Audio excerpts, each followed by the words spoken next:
going to now start our implementation portion of the course, and we're going to be talking about the prevention of diseases. So let's start with Chapter 26, Preventive Counseling and Behavior Change. After studying this chapter, the learner will be able to explain the steps of a preventive program. Let me get my pen out here. So explain the steps. Okay, we're going to talk about that a little bit later. Then we want to describe the importance of partnering with the patient to come up with a plan for change. So again, we're partnering with our patient, okay? Describe and explain the methods of motivational interviewing. Describe how to recognize and explore the patient's ambivalence, and describe techniques to elicit and recognize change talk. Understand and explain the various plans to strengthen the patient's commitment for change.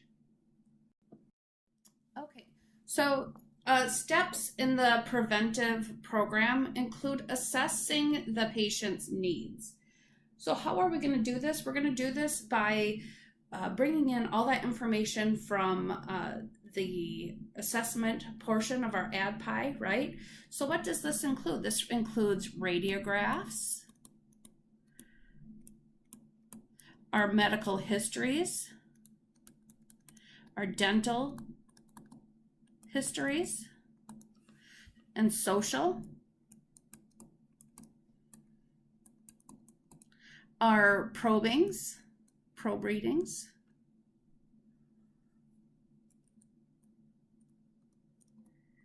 actually let's call that our perio assessment,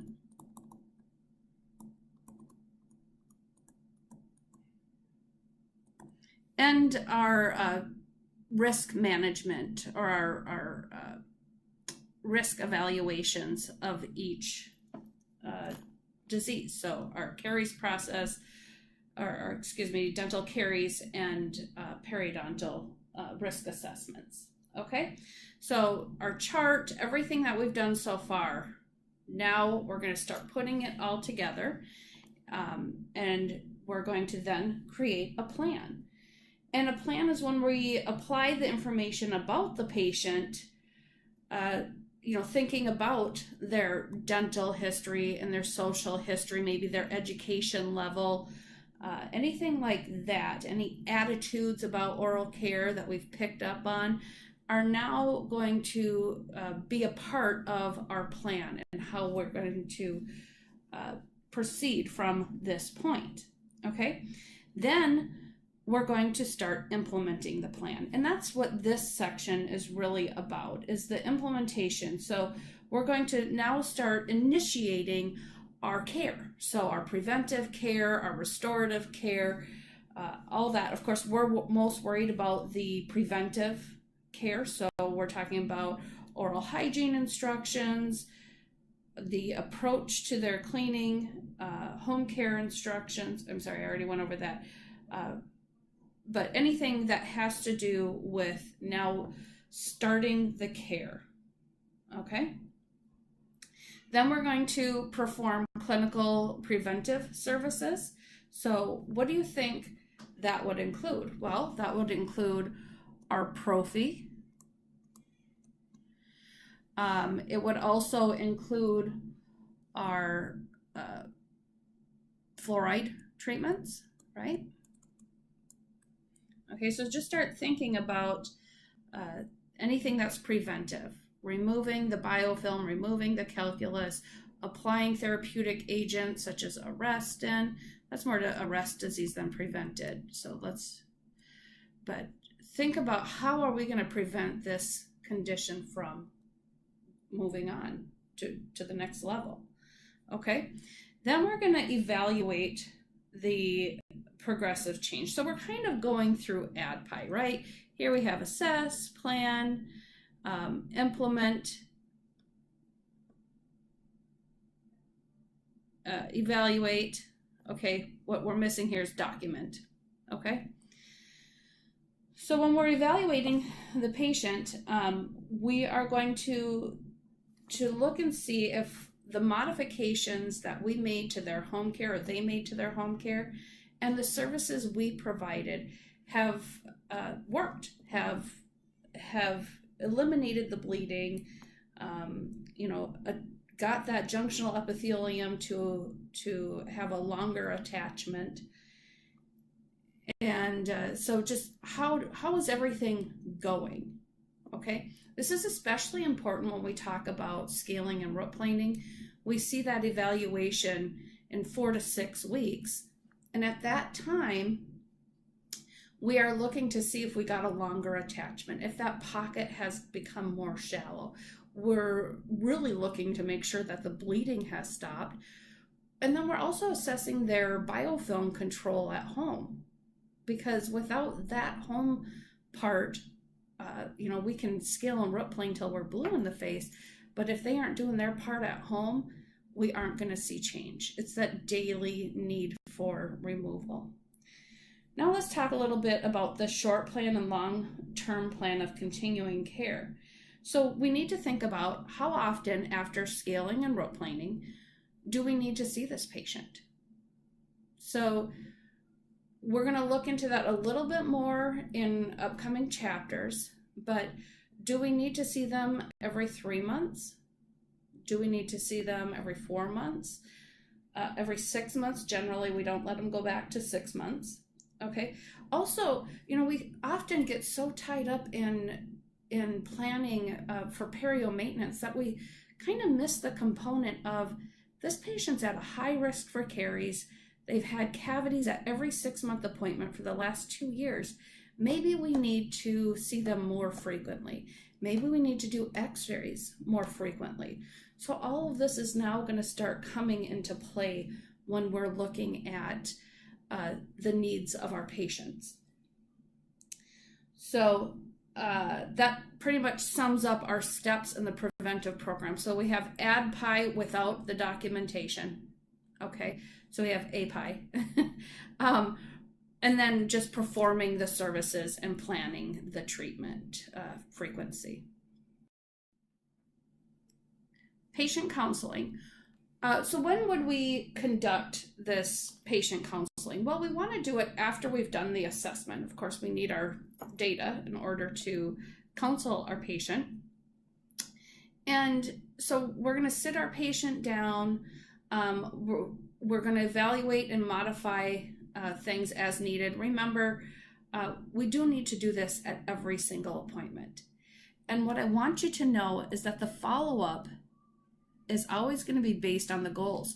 So it's really important that we set good goals that are going to help control disease, but also that we're checking, that we're following up on our goals. We also want to evaluate and modify things. So say their goal isn't working. Well, we need to find out why it's not working and then modify it. Okay? And it may take multiple times. So they say smokers, it takes up to 7 times of them quitting to actually follow through and be able to quit. The setting, we really want to make sure that the patient is comfortable, that they don't feel like we're authoritative and looking down on them. What we really want is our patient to feel like they are a part of the conversation. In the past, we've had that authoritative, prescriptive, hey, you need to do this, this, and this.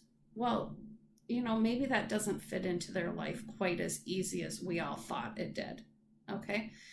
So let's sit down and have a conversation and see where we can meet our patient, creating goals and plans and figuring out how it's going to look, how they can envision that goal fitting into their lives, those modifications fitting into their lives for them to reach the goal.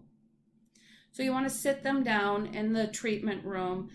Make sure that you're eye to eye and face to face, that you're not turning towards your computer and typing what you're saying. You want to sit down.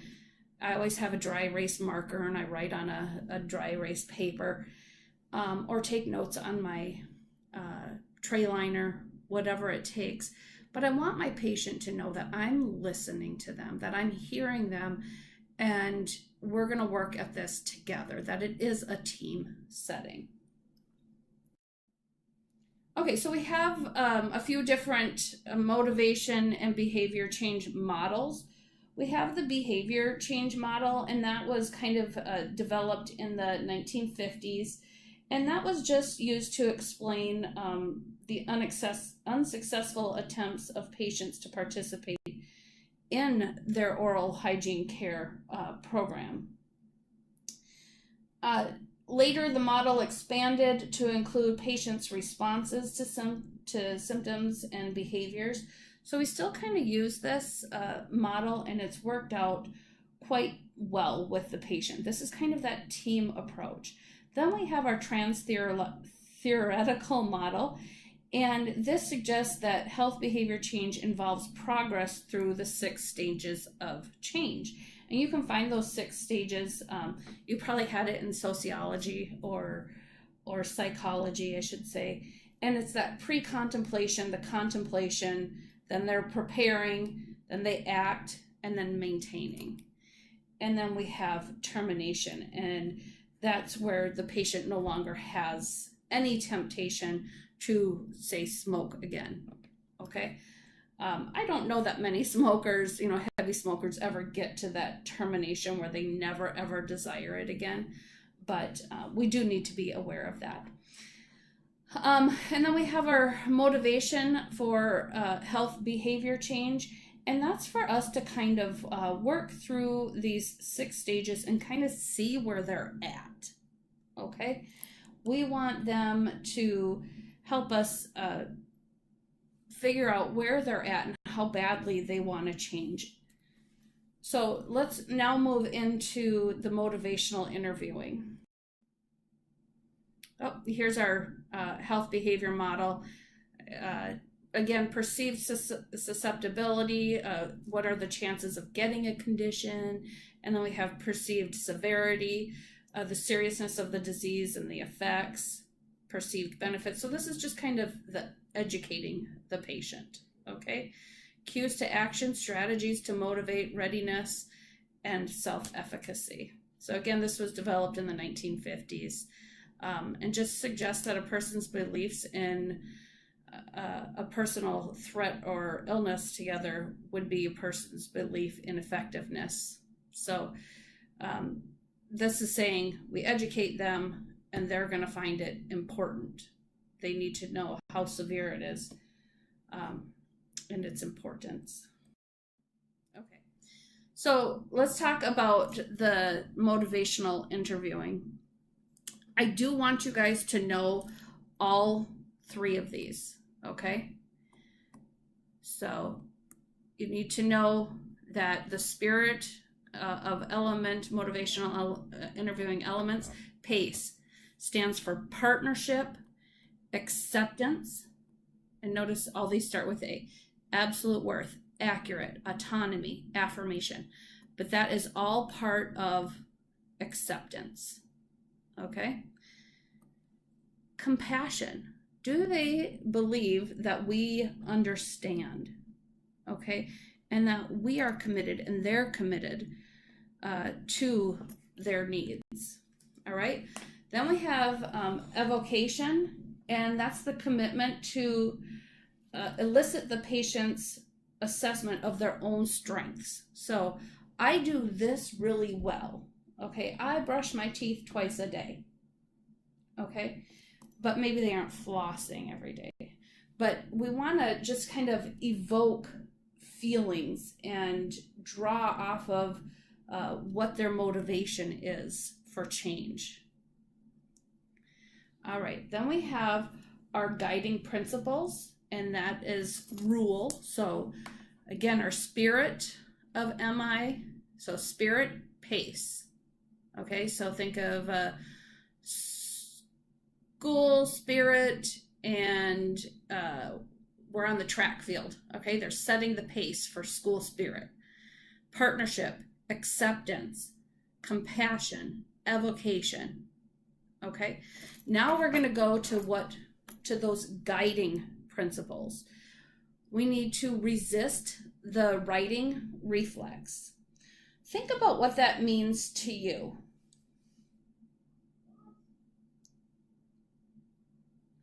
So often, we kind of want to preach it, right?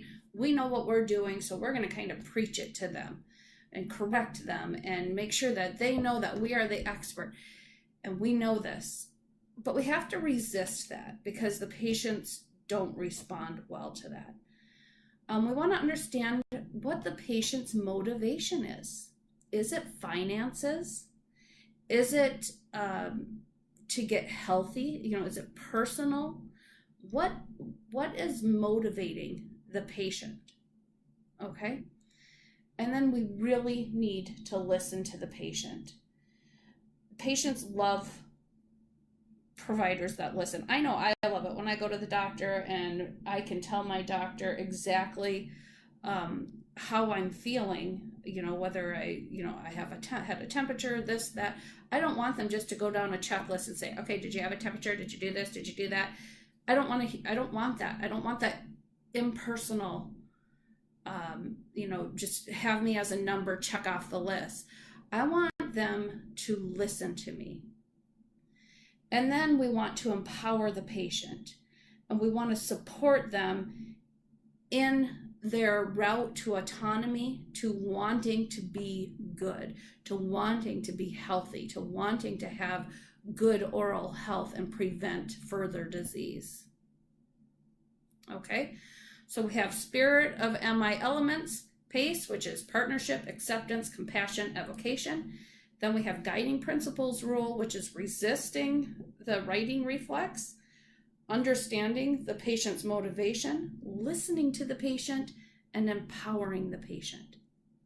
Now we need to implement, okay?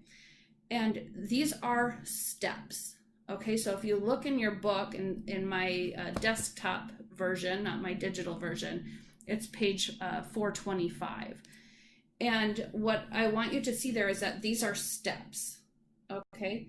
First, it needs to be engaging, and then focusing, and evoking, and then planning, okay? We want to engage the patient in the process. We want to focus and maintain a direction of the conversation about change. We have to identify where the patient is going with it and help guide them. Then we want to evoke a process by eliciting the patient's own motivation, helping them identify what their motivation is. And then we can plan from that, right? We're going to work with our patient and we're going to create a nice plan with them to help restore their mouth to health. All right, so again, we went through all this. The spirit, this should have another. Okay, we have partnership, acceptance, compassion, evocation. Then this is rule, guiding rule. Resist, understand, listen, empower. And then these are our steps. All right, we have engaging, focusing, evoking, planning. Okay, so now we've talked about what we need to do. Now let's implement it.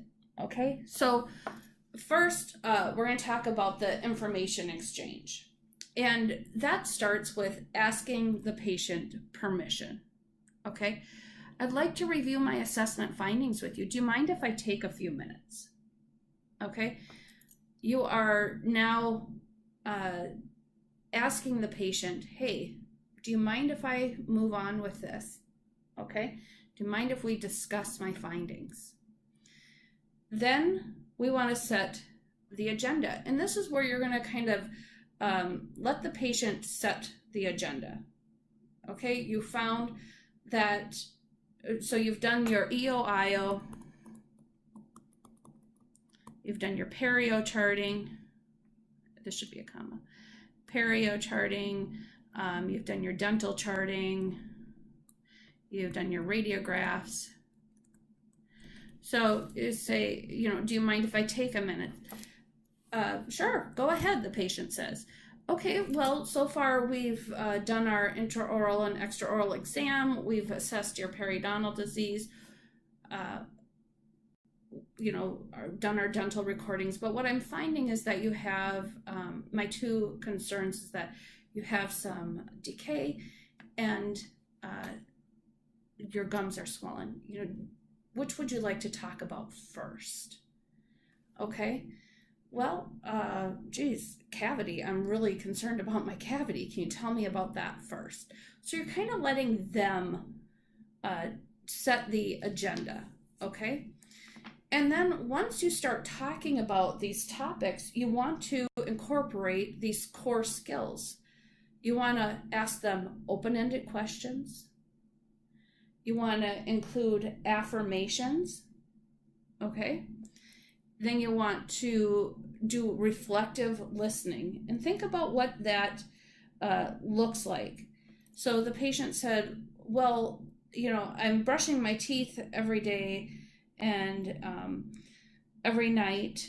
So I think I'm doing everything I need to do. So then you say, okay, so it sounds like you're trying to take really good care of your teeth. May I give you an additional suggestion? Okay, so that's the reflective listening. You're hearing what they're saying and you're just kind of reflecting on that. Okay, and then an affirmation would be just, hey, you're doing a great job. I hear what you're saying, and I really commend you for everything that you've done so far, to this point. Do you mind if I give you a little more advice? Or do you mind if I give you a suggestion? And then summarizing at the end, just kind of pulling everything together and saying, so today we talked about ... Okay? Or you could even have them summarize. Can you summarize for me what we talked about, what you learned? Okay? All right. Again, here's our four processes of motivational interviewing. We have engaging, focusing, evoking, and planning. All right. Engaging, how comfortable is the patient in talking to me? Do I understand the patient's perspective and concerns? Does this feel like a collaborative partnership, or am I just spewing information out? Then focusing, are we, clinicians and patient, working together? Am I working with my patient, or am I, again, just telling my patient what they need to do? Then we want to evoke, and you want to know, what are your patient's reasons for change? Okay. Is there reluctance for change? So this, you would see some sustained talk here, right? What change talk am I hearing? So be able to identify when a patient is using change talk, okay? When are they committing? When are they showing action? Are they using action words, okay? And then planning. What would be a reasonable next step towards the change? Am I remembering to evoke rather than prescribe a plan for the patient? We don't want to be, stuck in the 50s when we're leaning over the patient saying, you need to ... right? Okay, so now let's talk about exploring ambivalence. And it's really important for us to identify whether it's sustained talk versus change talk. And sometimes they're kind of intermingled, like, oh, maybe they're in that pre-contemplation phase where it's kind of going back and forth. Okay, so sustained talk is, hey, everything's cool. I'm happy with the status quo. All right, where change talk is basically just identifying words that indicate that the patient is ready for change. So sustained talk, think about what the patient might say for sustained talk. How about, No, I think everything's fine. Okay, where change talk would say, yeah, maybe I need to change my habits. Of course, it's not always that obvious, right? But we just need to start identifying, are they indicating a little bit about change? Maybe they're starting to contemplate it. Okay. And then we're going to move on to the decisional balance. And here we walk a really fine line. And this is often going to be part of our, oh my gosh, all of a sudden I'm drawing a blank, our informed consent. Are the pros and cons, when you're giving them the pros and cons, are the advantages or the pros outweighing the cons of the treatment? So I need a crown on this tooth because I'm afraid it's going to break. So that's a pro, but it costs a lot of money and I don't have dental insurance, and that's a con. Okay, so just kind of balancing what are the advantages and disadvantages, and then, or of change. So I see, okay, so I would have healthier gums, that's great, but it would take more time to fit it in. So, or I know a power toothbrush would be better. It's going to remove the biofilm better for me that the hygienist talked about. But gosh, it's $150. All right. So maybe we can kind of help them with that. Let them know, hey, you don't have to have all the bells and whistles on the Oral-B toothbrush. You can just buy an over-the-counter one and see how you like it first and see if it's worth the investment. Okay, so we just need to help them with that decisional balance. And then readiness ruler, it's that visual aid on a scale of 0 to 10. How likely are you to make this change? How important is it for you to make this change? And again, I would say that using readiness, if you work in an area with a lot of people who English is a second language, or maybe there's a lot of illiteracy, anything like that, maybe you're working with children more, use the happy scale, the happy face to the sad face scale. How happy are you? I even saw one the other day that was a thumb that's in the up position and slowly moving clockwise to the down position. Okay, so I always like visuals for patients. Here's our readiness ruler. Again, not at all to somewhat vary. Again, preparatory change talk, actively listen to hear what the patient is saying. So use DARN, desire, ability, reason, need. I would like to, would, I want, and then ability is, yeah, I can, or I could probably do that. That is change talk. And then reason, what might be good about ... brushing my teeth twice a day. And then we have need. I have to do this. I must do this to improve my oral health, or I should do this. I need to do this for myself. Okay, those are all key change talk words. So mobilizing change, we want commitment, action, and taking steps. So our low level of commitment includes, yeah, I'll think about it, I'll consider it. Or a high level of commitment, they would say, yeah, I will brush my teeth twice a day.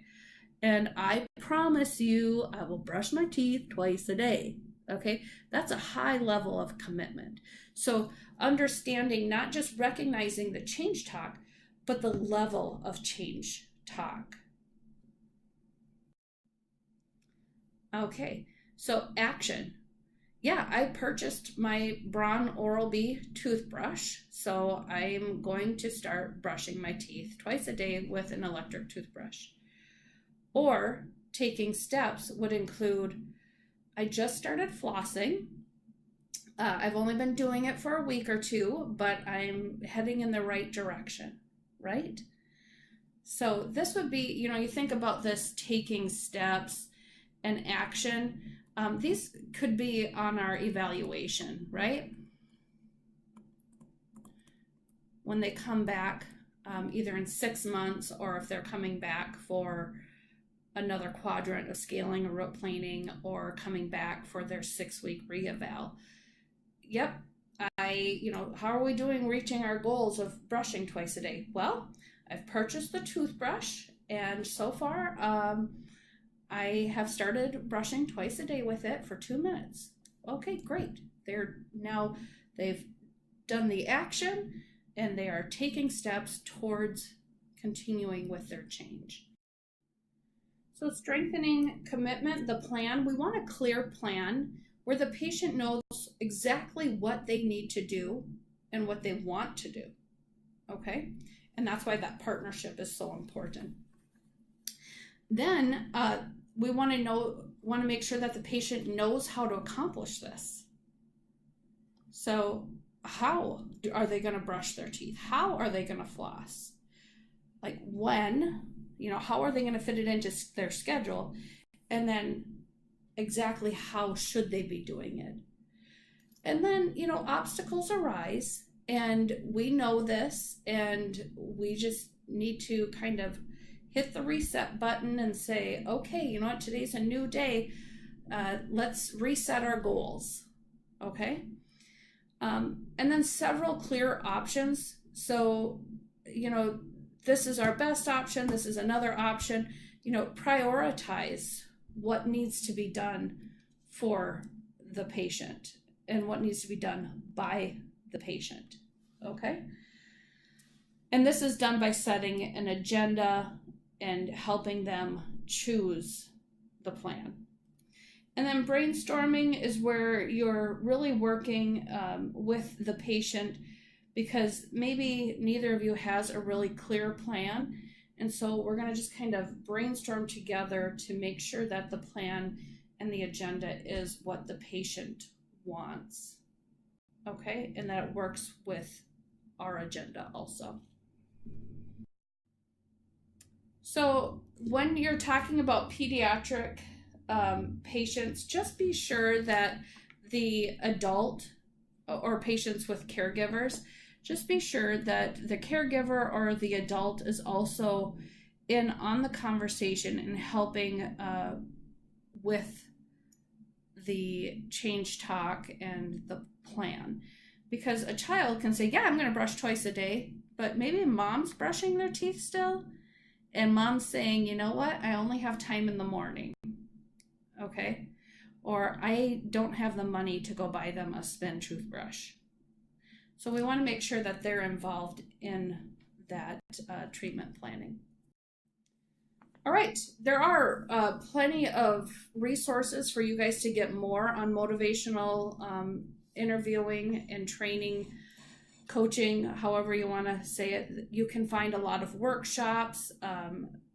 Here's some resources on here. Dentalcare.com has a great one that I believe is still up. Dimensions of dental hygiene, just being a partner of the ADHA or a member of the ADHA, you're going to get all sorts of stuff on motivational interviewing, because it is such a huge component on getting our patients to comply. Okay? Document. You want to document the assessment findings, the areas of concerns, the stage of readiness and motivation, outcomes of the conversation. So you want to write down the knowledge and understanding of their disease and their risks. We want to prioritize when we're planning. Previous treatment interventions should also be documented. Patient had scaling and root planing 6 months ago, hasn't been in since. And then our plan to make the change. Okay, so create a plan. Patient is going to start using their new manual toothbrush for 2 minutes in the morning in the shower, or maybe you don't need to get that specific, maybe you didn't get that specific, but in the morning, and then right after dinner because they're too tired before bed. Okay, and then create those short-term goals and those long-term goals, and plan to begin to make change. We want to make sure that that is all documented.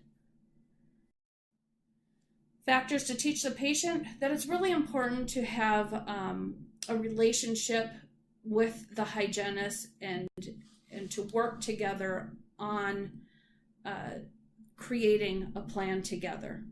Okay. Care plans, options pertaining the clinical assessment findings. So they could, doing nothing is always an option. Of course, it's not the best option, but that is always an option. So again, that's part of our informed consent, right? And then self-assessment and alternative methods for determining gingival health. And then their self-care technique and various options that they have to take care of their mouth. And also, we always want to set goals with the patient. I should say the patient set the goal with us because it should be their goal. Okay, I will start a video for chapter 27 right now. If you have any questions, please bring them to class.